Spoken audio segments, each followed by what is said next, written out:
그 많은 분들이 이제 관심사항이기도 한데요. 아직 우리 한국 사회 같은 경우에는 사실 기후 문제보다는 미세먼지에 대해서는 매우 민감하게 그 반응을 하고 있는데, 또 우리 그 국민들께서 기후 위기 문제와 미세먼지 문제는 또 이 관련성이 깊다라고 생각을 하고 있고, 또 기후 위기가 심해지면 미세먼지도 더 심해지지 않을 것인가? 아니면 또 이게 따로 이제 그렇게 관련도 없는가? 이런 또 궁금한 부분들이 있는 것 같습니다. 관련은 어느 정도는 있어요. 어느 정도는 있는데, 그러니까 그게 다 화석 연료 때문에 이제 생겨났던 문제이고, 원인 자체가 이제 출발이 비슷하죠. 근데 한번 우리가 선진국들을 보게 되면, 선진국들이 지난 이제 70년 이후에 미세먼지, 대기 오염은 쫙 떨어지죠. 그런데 이산화탄소 증가는 계속 이렇게 됐잖아요. 우리 여기서 이제 뭔가를 생각을 해야 돼요. 이게 이제 같이 안 논다라고 하는 그런 측면이 있다라고 하는 것이죠. 그래서 똑같은 화석 연료라 해도 우리가 미세먼지라고 하는 거는 뭔가 열심히 그 대응을 하게 되면 이게 줄일 수 있는 여지가 있는데, 우리가 온실가스는 그렇게 쉽지가 않다라고 하는 이런 문제가 있다. 그래서 우리가 뭐 이 타랑 시설이라든가 이런 대기 오염을 방지할 수 있는 이러한 것들을 법적으로 잘 만들고, 그거를 법을 잘 만들고 공무원이 잘 집행을 하고 이렇게 되면 어느 정도 이거 막을 수 있는 여지가 있어요, 미세먼지는. 그런데 온실가스는 우리가 이 화석연료를 이걸 베이스로 하는 이산화탄소 자체를 이거 포집해서 물론 뭐 땅에다가 뭐 가둔다 하지만 아직까지 그게 실효가 된 기술들은 아니에요. 그렇기 때문에 그 소위 말하는 그 선진국들은 70년대 이후로 그렇게 미세먼지가 쭉 떨어져 왔면서 이산화탄소가 올라가는, 그래서 이거를 같이 보는 거에 대해서는 저는 좀 반대인 입장이에요. 지금 우리나라는 그걸 같이 보려고 애를 써요, 환경부에서. 그런데 그러면서도 미세먼지도 못 잡고 온실가스도 안 잡잖아요. 둘 다 안 잡고 그냥 그 배출 때 요란하기만 하죠. 고농도 사례일 때 그냥 뭐 차를 갖다가 뭐 이부제로를 한다, 몇 부제로를 한다, 뭔가 아무튼 요란스럽기는 한데 뭐 요란스럽다가 다 끝나죠. 실제로 미세먼지라고 하는 것도 그 고농도 사례 때문에 사람들이 이렇게 아픈 게 아니라 누정량으로다가 아프거든요. 그러니까 평시 관리를 잘해야 돼요.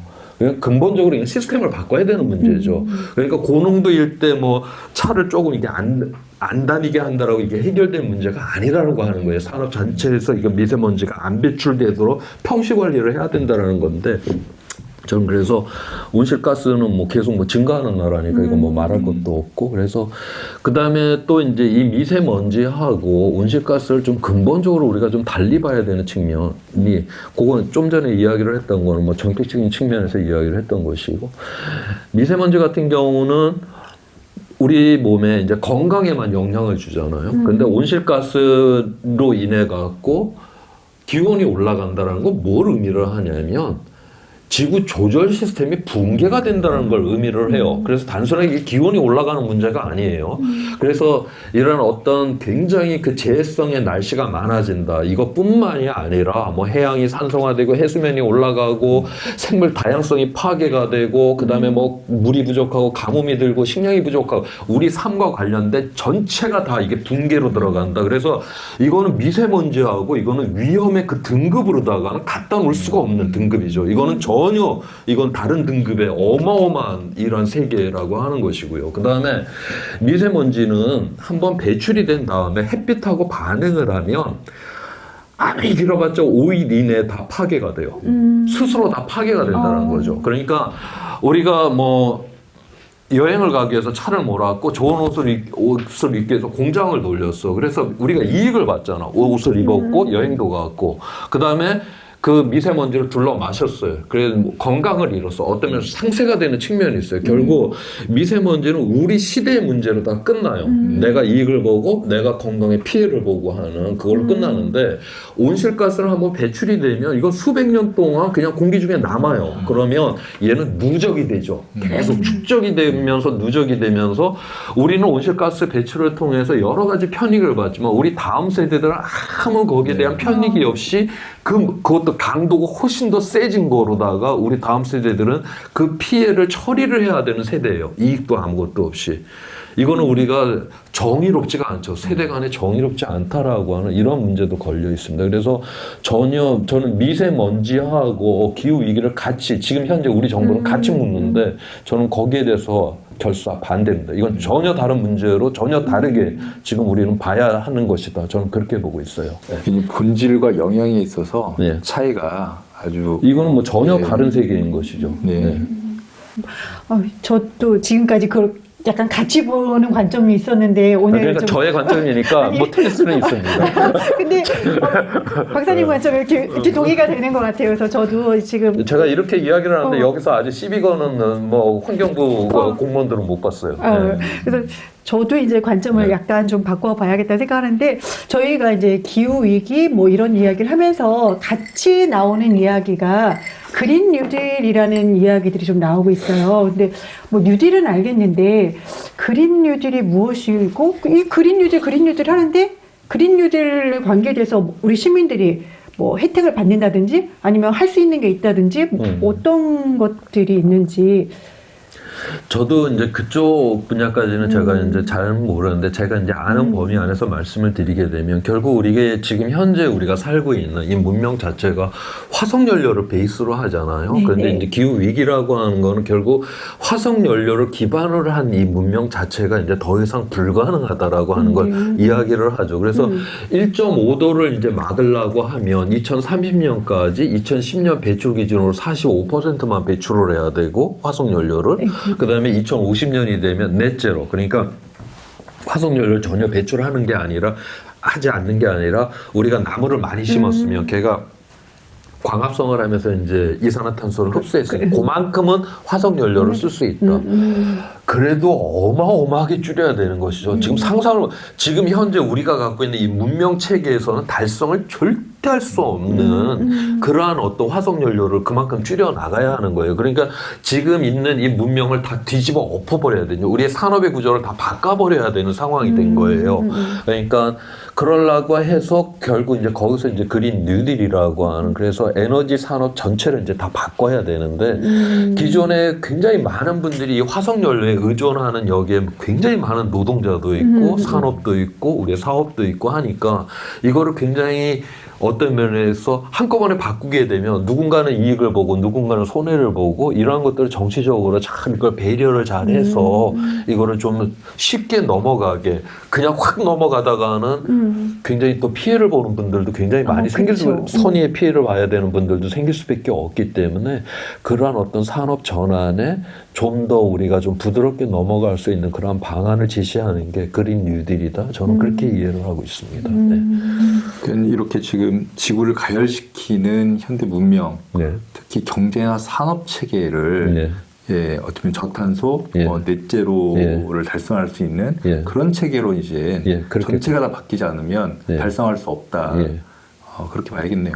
그렇죠. 그 목표를 달성하려면 이제 그린 뉴딜이라고 하는 이 방법을 통해서 가자. 지금 그렇게 이야기를 하고 있는 거죠. 예. 저희 또 우리 시민 질문 네 번째 질문 6992님 질문 드리고 가겠습니다. 올 봄엔 유독 거센 바람이 자주 부는 것 같아요. 기분 탓일까요? 아니면 기후 변화의 영향일까요? 아마 전 세계 기후 위기에 대처하는 시민들의 어떤 행동과 변화의 바람을 말하는 것 같기도 하고, 예, 어쨌든 올해 이렇게 특히 올봄 어떻게 보면 좀 지난 겨울은 또 따뜻했고 네. 지금 봄은 바람도 네. 많이 불고 또 이렇게 이제 추운데 어쨌든 우리가 느끼는 봄과는 또 다르게 느껴지는 것 같아요. 이런 것들이 다 또 기후 문제 아니냐 이렇게 이야기 좀 물어보고 있습니다.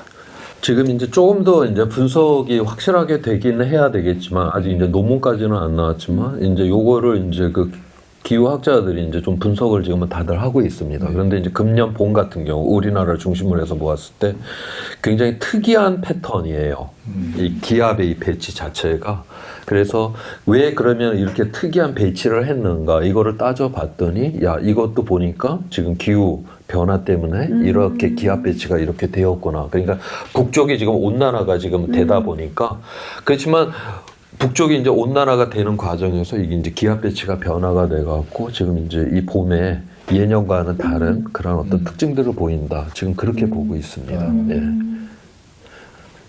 그래서 거기서 이제 좀만 더 이야기를 하면 지금 이제 뭐 코로나 19 때문에 지금 뭐 대기 오염이 이렇게 뭐 많이 뭐 줄었다 어쩌다 지금 그렇게들 이야기를 하는데 저는 그렇게 보지는 않아요. 그러니까 중국에서 지금 한참 그 코로나 19가 이제 유행할 때 배출량이 한 30% 정도가 줄었다라고 해요.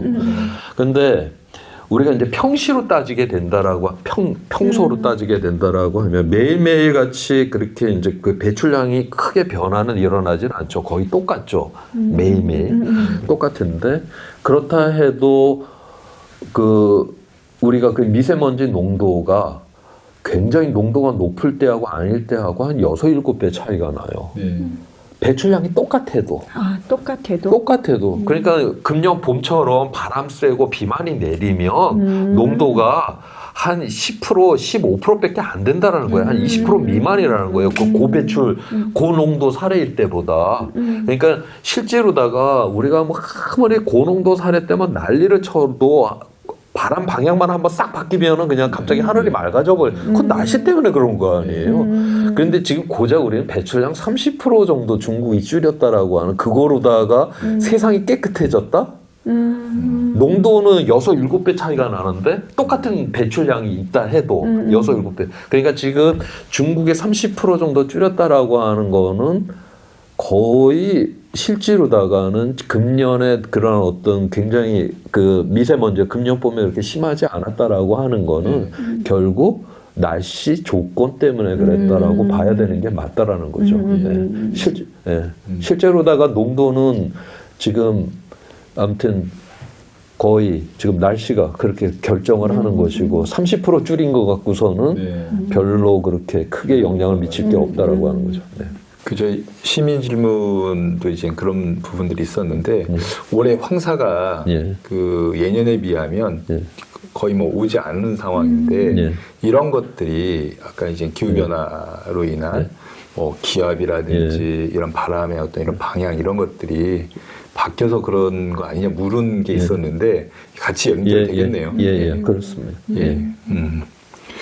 그 기후위기를 막기 위해서 뭐 아까 계속해서 기후정치 또 지역에 또 지방에 또 이런 기후정치 이런 이야기들 계속 했었는데 우리 정부가 해야 될 일 그리고 정치권이 해야 될 일 그리고 우리 시민 또 우리 시민단체 시민사회가 해야 될 일들이 따로 있을 것 같기도 하고 또 같이 공동의 노력을 해야 될 것 같은데요. 우선은 이 따로 이제 정부, 정치권, 산업 그리고 시민사회 좀 이렇게 나눠서 한번 이야기를 좀 해주시면 해당 분야에서 그래도 좀 이렇게 참고하지 않을까 싶은데요. 네, 이거는 뭐 아까 그냥 제가 이야기했던 그냥 그거 그대로 이야기할 수밖에 없을 것 같아요. 그냥 저는 뭐 시민이라고 하면 우리가 정말 그 기후 위기를 막아야 되겠다라고 하는 그러한 어떤 자발적이고 그러한 선의의 마음들이 저는 개별로 그렇게 흩어져서는 이 세상을 바꿀 수는 없으니까요. 그게 연대를 해야 되고 결국 그게 연대를 한다라고 하는 거는 궁극적으로 우리가 그러한 것을 법으로 만들어낼 수 있는 아무튼 의원을 뽑아내고 선출직 공무원을 뽑아내고 이제 그런 작업들을 해야 되는데 여기서 왜 그러면 그러한 법들이 굉장히 중요하냐면 그러니까 지금 그러니까 작년 초에 그냥 뉴욕시 같은 데가 굉장히 강력한 그런 그 기후법이 통과가 됐어요. 그러니까 2050년까지 거의 넷제로로 만들어 버리겠다라고 하는 법이 넷제로가 됐으니까 그럼 거기에 실행을 해야 될 거 아니에요.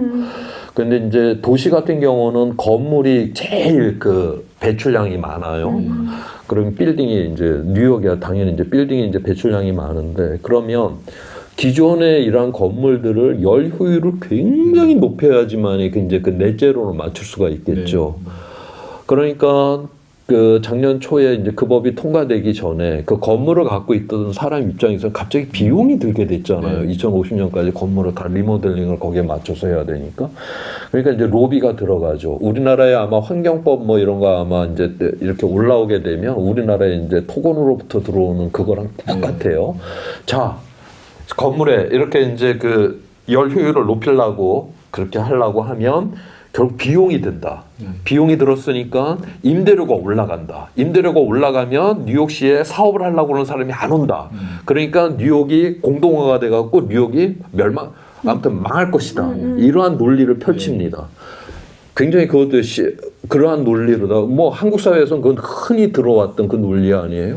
그런데 우리나라에서는 아마 그러한 논리, 그래서 경제 성장에 이런 문제가 생긴다, 어쩐다 그러면 다들 놀래갖고 그 법 못 통과될 거예요. 네. 그런데 뉴욕의 시민들은 그런 어떤 빌딩을 가진 사람들, 토건업자의 말을 듣는 사람들을 의원으로 뽑아놓은 게 아니라 시민들의 그러한 어떤 바람을 통과를 시킬 수 있는 사람들을 의원으로 만들어 놓은 거예요. 그래서 그러한 어떤 빌딩 업자의 이야기를 들은 게 아니라 그 법이 통과될 만한 그러한 사람들을 의원으로 뽑아놨기 때문에 그 법이 통과가 됐죠. 네. 그 다음에 뭐 금년에 그 아마 재선된 거로 알고 있는데 파리의 그 여성 시장 되자마자 파리 시내 안에 6만 개의 주차장을 없애버리겠다. 그러니까 파리 그 중심부 안에는 걷거나 자전거 타고 다니라는 거 아니에요. 우리가 자전거 도로가 잘 돼 있으면 1시간이면 보통 사람들이 10km 이상을 갈 수가 있어요. 도로가 진짜 잘 되면 20km도 가능해요. 우리가 자전거 하나만 갖고서 도심에서 얼마든지 생활이 가능하다라고 하는 거죠. 그런데 우리는 건물 밖을 나가게 되면 이 도시 자체가 오직 자동차, 쇳덩어리를 위해서 이렇게 존재하는 이런 도로망을 갖고 있죠. 그렇게 해놓고 나서도 뭐 제대로 달리지도 못하는 그런 상황을 만들어 놓고 앉아있고, 결국 우리가 걷는다, 자전거를 탄다, 이러한 것들, 굉장히 삶이 이제 여유롭게 된다라는 걸 의미를 하는 건데, 바로 이제 그러한 것들은 개인이 알아서 뭐 자전거 타고 다니자, 걷자, 그게 어떻게 가능해요? 그건 법으로 만들어줘야 되는 것이죠. 제 이야기는 그러한 측면에 우리가 궁극적으로 정말 살만한 세상에 대한 이런 거를 꿈꿨다라고 하면 그러한 법들을 만들어낼 수 있는 사람들을 갖다가 우리가 뽑아내야지만이 이거는 가능하다. 이건 개인이 이제 자동차가 쌩쌩 다니고 저렇게 도로망이 막혀 있는데 혼자 자전거 타고 다닌다는 게 말이 안 되는 거예요. 저거는 시스템 자체를 저렇게 만들어줘야만 가능하다. 예를 들어서 뭐 채식을 한다. 지금은 강제급식이지만 거기에 법으로다가 채식을 반드시 선택하게끔 하라라든가 이런 것들은 해줘야죠. 그거는 개인이 아무리 노력을 한다고 해서 그 될 문제들이 아니죠. 그거는 우리가 시스템으로 법으로다가 그거는 보호해주고 만들어주는 그러한 가운데서 저는 실현할 수 있다. 저는 그렇게 봅니다. 네. 그 저희가 산업 부분은 그래도 따로 좀 짚어보긴 해야 될 것 같은데요. 네. 이게 이제 이런 이 법과 이제 정책과 뭐 이런 또 제도를 통해서 산업 부분의 어떤 전환이나 이런 것들이 이런 이제 그 CO2 감축을 위해서 매우 중요한 부분일 것 같은데요. 이런 법과 제도, 그러니까 뭐 당근과 책찍을 통해서 산업계의 변화를 유도하긴 해야 될 텐데, 산업계 또한 앞으로 이제 자기네들 회사의 경쟁력을 위해서 또 자구적인 노력을 해야 되지 않을까요? 이미 이제 외국에서 알리백이라든지 이런 캠페인도 하고 있으니까 오히려 자꾸 우리 시민들에만 너무 많은 과제를 주면은 또 우리 시민들께서 또 이제 또 부담을 가질 수 있으니까 산업계 쪽에서 또 자구적인 노력 차원에서 해야 될 부분 좀 짚어주시면 좋을 것 같습니다. 저는 그러니까 개별 그런 어떤 사업체 속에서 아리백이라든가 그 다음에 지금 에너지 전환이라든가 이런 것들은 다 알아요. 대기업들이. 그래서 그거에 대해서 어느 정도 지금 다 이제 준비를 하려고들.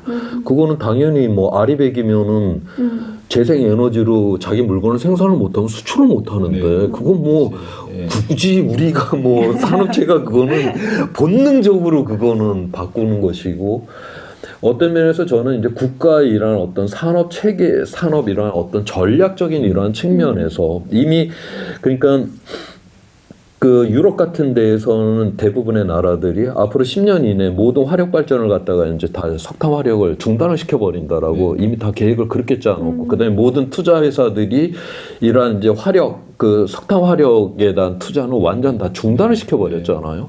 근데 우리나라는 앞으로 10년 이내에 새로운 화력 발전, 석탄 화력을 7개나 더 짓고 심지어 저기 인도네시아, 저기 베트남까지 가서 짓겠다라고 하는, 어떤 면에서 다른 나라들은 철수를 하는 이러한 과정들인데, 저는 이러한 것들이 훨씬 더 지금 심각한 문제이다. 이건 이제 국가 전략과도 물려 있는 것이고, 그런데 결국 지금 10년 이내에 지금 재생 에너지로다가 전력 생산이 석탄 화력보다 더 싸질 거다라고 다 그렇게 지금 보고 있는 것이고요. 그러니까 굳이 그 유럽의 그러한 나라들이 선의에 의해서 그게 아니라 자본의 이런 어떤 그 메커니즘의 계산을 통해서도 이거는 이제 안 된다라고 하는 거죠. 거기다가 만약에 그 UNFCCC에서 1.5도를 막아야 되는 거를 강제 할당으로 다 각 국가별로 다 그걸 한다? 이렇게 되면 석탄 화력부터 다 문 닫아 버려야 되거든요. 저렇게 돈을 수조 원 들여갖고 저 놨다가 문을 닫는다?